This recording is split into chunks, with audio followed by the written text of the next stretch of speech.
New at 10, methamphetamine, one of the most commonly used illegal drugs in Morgan County, is causing emergency crews to respond to 30% more overdoses compared to 2019. The sheriff's office believes the increase in drug crimes in the county is controlled by the Mexican drug cartel.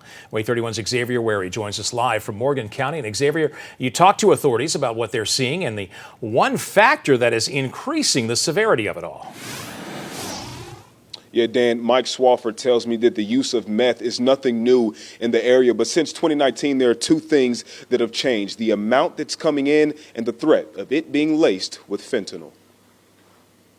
We work to save lives, and unfortunately, we're getting to do it more. Mike Swafford says the increase in calls is directly related to the increase in drugs in Morgan County. We went from seizing grams and ounces to now we're coming across pounds and kilos. And the sheriff's office thinks it knows why. Swafford says authorities used to be able to trace the meth back to local sources, but now with the recent increase, they believe the Mexican drug cartel is playing a role. What we're seeing and what we're dealing with comes from probably south of the border, where they have the ability to make large batch, large quantity, and then begin their process of smuggling into the U.S., which unfortunately eventually makes its way up here to Morgan County. And if that wasn't worrisome enough, Swafford says the meth is often laced with one of the deadliest drugs in the country. It coincides with the introduction of fentanyl.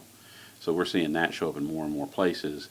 And that's really the thing that's leading to the biggest issue, is just the amount of overdoses that, all responders in, Morgan County and other areas are running into. Which Swafford calls a forced multiplier, reiterating that only a tiny amount can be fatal. The meth is still the issue, but now having fentanyl mixed in with it just makes it, a deadly combination. Now, I asked Swafford, what are some ways to help keep the drugs off of the street? And his answer was simply education. He truly believes that will make the difference, talking to and teaching people about the power that these drugs possess, as well as the death grip that it has on its users. And I'm also told that the sheriff's office will continue to partner with schools as well as talk to parents about this subject matter.